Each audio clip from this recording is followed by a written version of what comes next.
Quero, de início, registrar o entendimento feito com o ilustre presidente desta Casa e também desta sessão, de que, em razão da excepcionalidade desse meu pronunciamento, no meu retorno a esta Casa, entendemos que o melhor seria que não concedesse aqui a partes, para que o pronunciamento, que não será muito longo, pudesse ter aqui começo, meio e fim, e, obviamente, os debates políticos virão a ocorrer em inúmeras outras oportunidades a partir do encerramento desse pronunciamento. Portanto, desde já peço escusas aos ilustres parlamentares aqui presentes e inicio este meu pronunciamento dizendo, senhor presidente, senhoras e senhores senadores, que retorno hoje a essa tribuna com um conjunto de sentimentos que, a princípio, podem parecer contraditórios, mas, na verdade, eles retratam a profundidade das marcas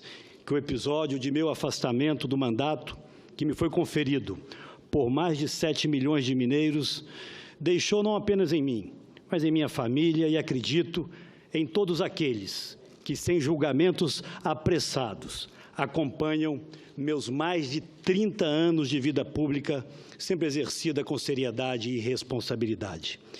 Dentre todos esses sentimentos, sem dúvida, o da indignação contra a injustiça e o da tristeza que acaba por atingir de forma mais profunda aqueles que mais amamos, foram os que mais de perto me acompanharam nesses dias tormentosos.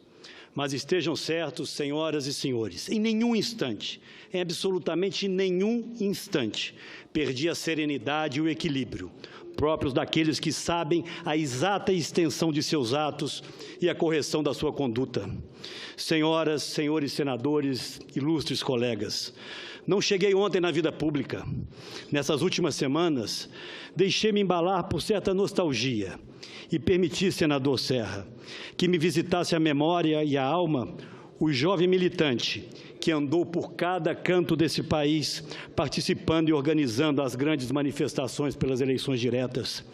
Revivi, senador Agripino, o Constituinte de 88, que apresentou, dentre tantas outras propostas, aquela que permitiu o voto a partir dos 16 anos e que participou vivamente de inúmeros debates, entre eles, aqueles que levaram ao surgimento do novo Ministério Público Federal com os poderes que detém hoje. Lembrei-me com orgulho, senador Tasso, de ter assinado a Constituição que marcou a reconstrução jurídica e institucional do Brasil, recém-liberto da ditadura e adentrando a democracia. Recordei a participação como líder de bancada por inúmeros anos, como líder de partido, no ciclo mais importante de reformas do Brasil contemporâneo, iniciado na década de 90, com a edição do Plano Real e a conquista da tão sonhada estabilização da economia nacional. Revisitei o legado institucional, senhores deputados, que com muita honra aqui me acompanham nesse instante. Revisitei o legado construído quando presidi a Câmara dos Deputados, com avanços e instrumentos que funcionam ainda hoje, deputada Bruna Furlan, como a restrição ao uso de medidas provisórias e, especialmente, aquele que ficou conhecido como pacote ético, que, entre outros aspectos, reformulou de forma definitiva o conceito da imunidade parlamentar.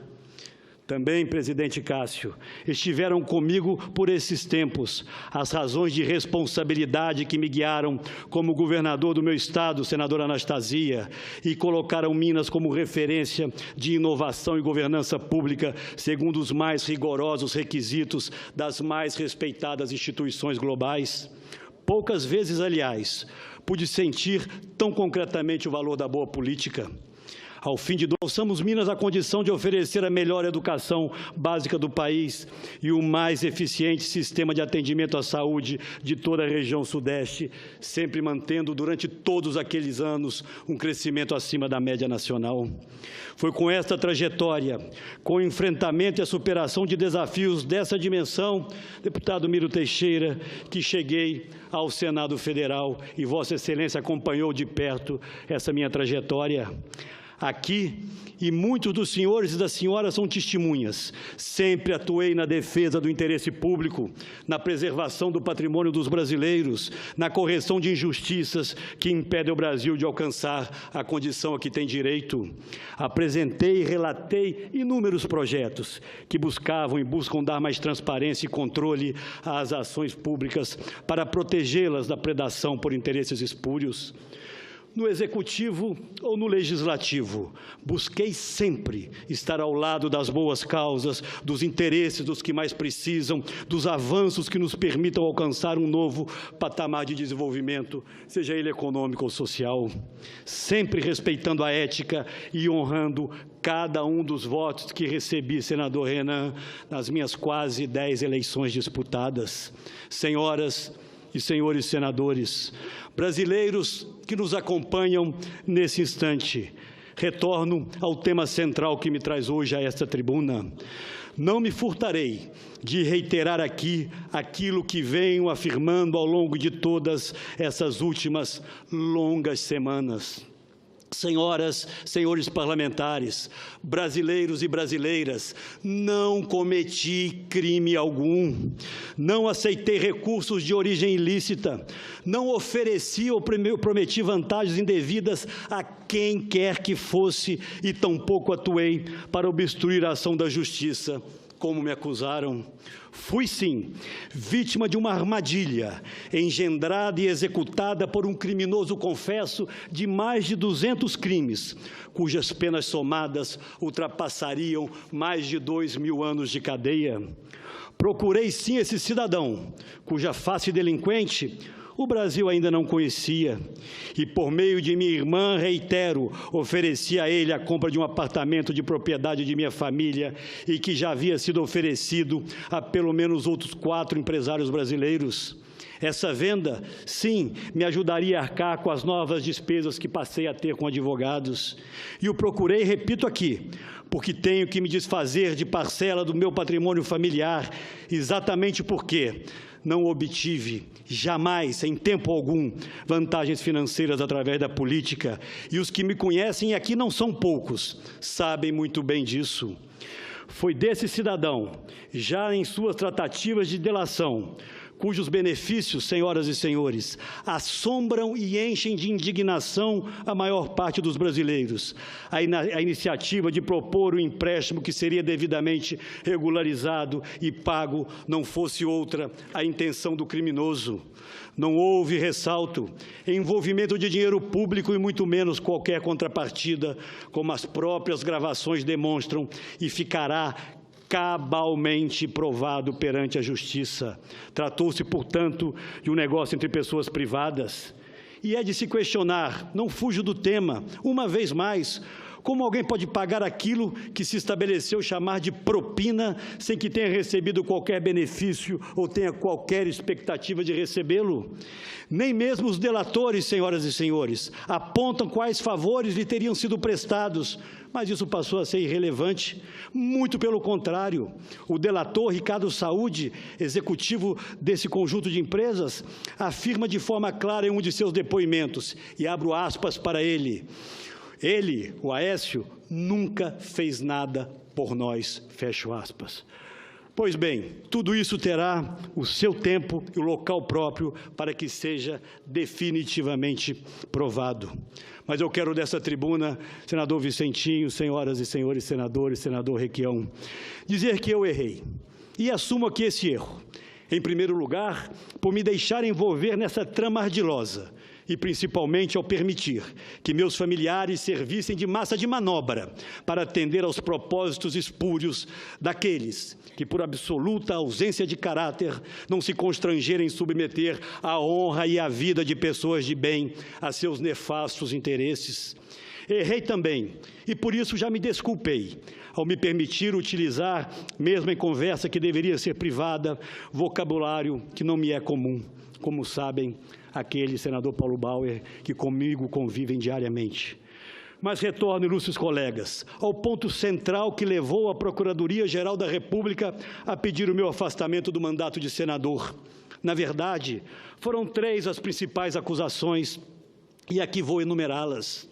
A primeira, por ter dito em conversa privada, criminosamente gravada e todo o tempo induzida por este candidato a delator, que deveríamos aprovar uma nova lei de abuso de autoridade, senador Requião, que acabou ocorrendo por unanimidade na CCJ, com relatório de Vossa Excelência, e no plenário com voto de 54 dos 73 senadores presentes.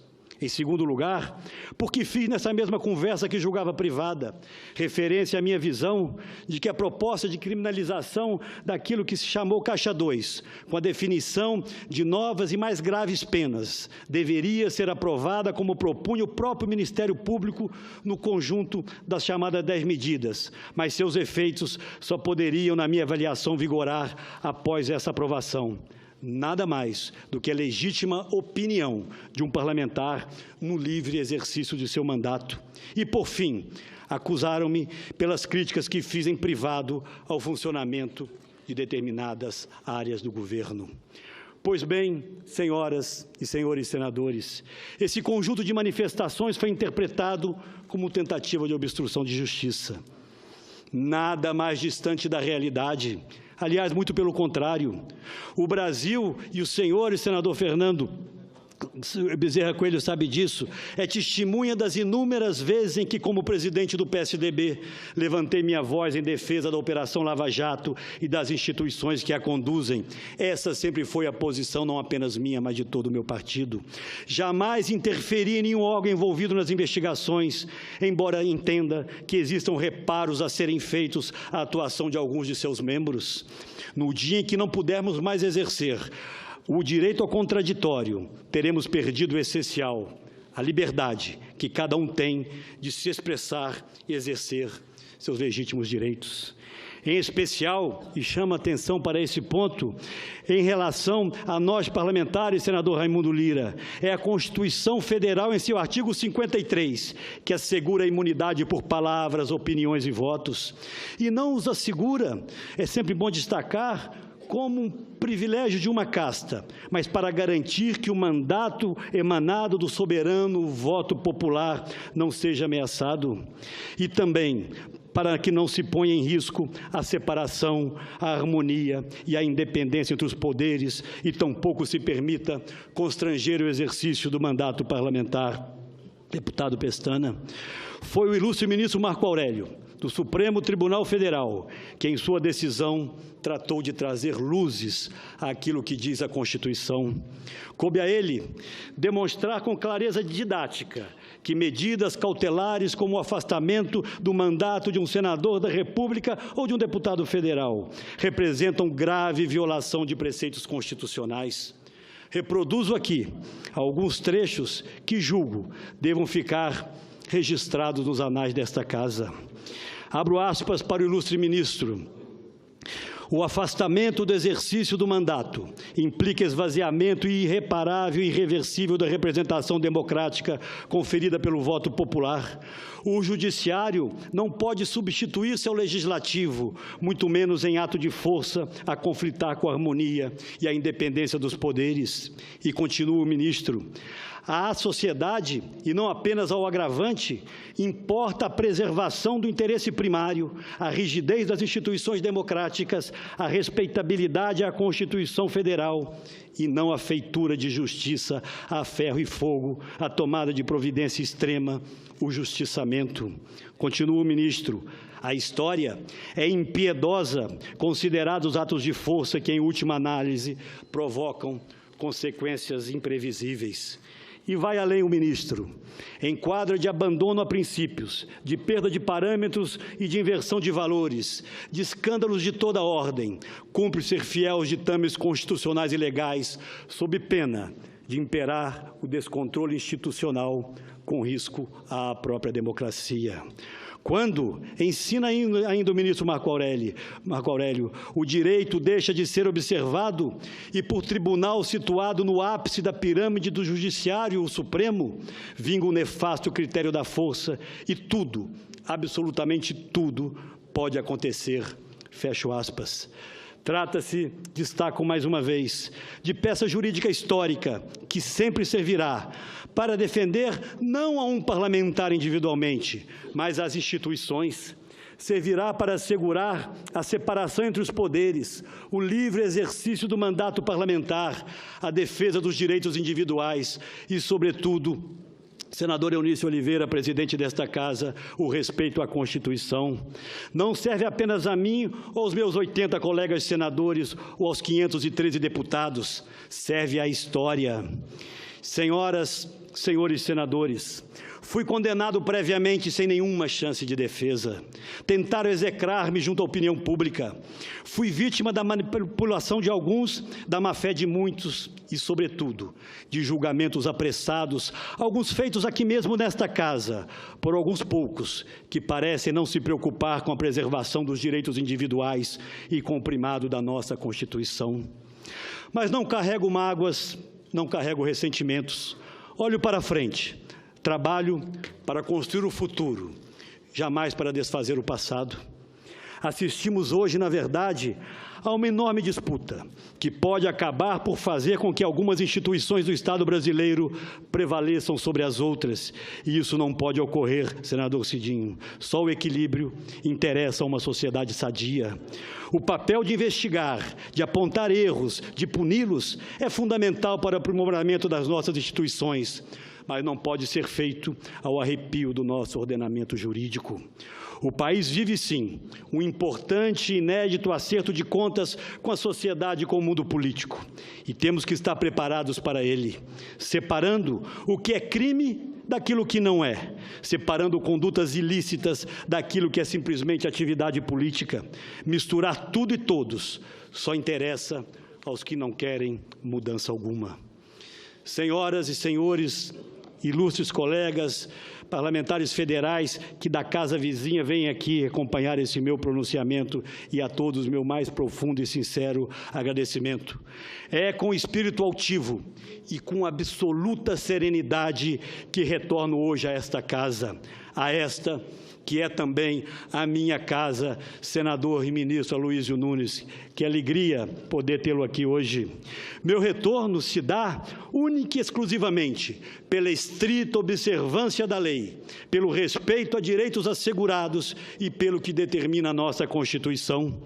Retorno com firme propósito, de ao lado de cada um dos senhores e das senhoras, independente de filiações partidárias ou de divergências que possamos ter, continuar trabalhando para permitir ao Brasil superar suas gravíssimas dificuldades evidenciadas no baixo crescimento econômico e na profunda crise social que vivemos.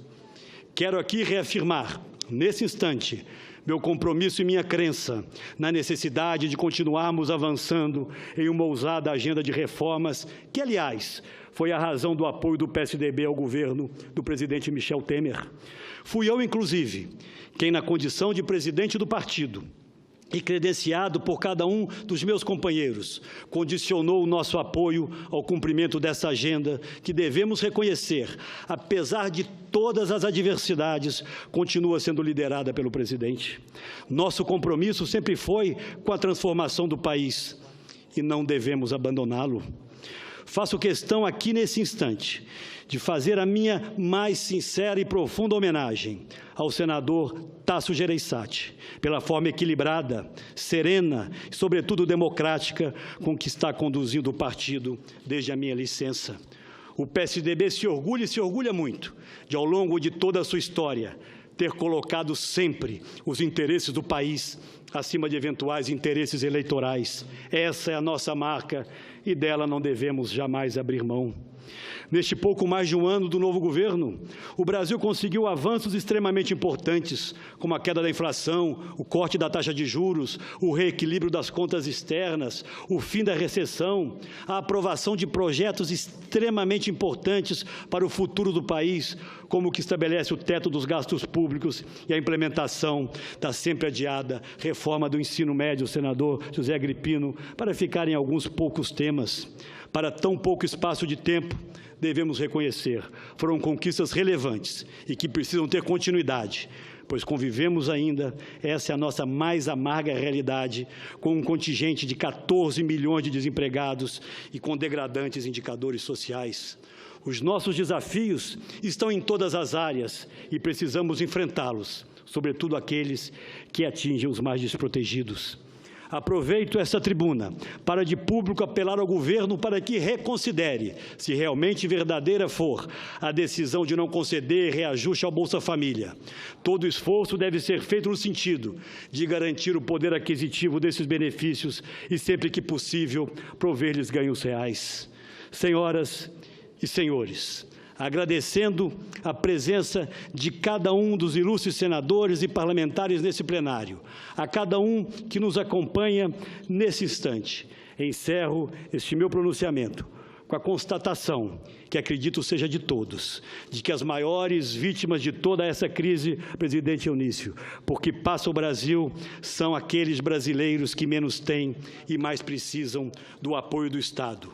E será sempre, fica, portanto, essa última mensagem, será sempre através da política, mas da boa política, feita com tolerância e respeito, que vamos conseguir encontrar um novo e virtuoso caminho para o Brasil e para cada brasileiro. Muito obrigado, senhor presidente.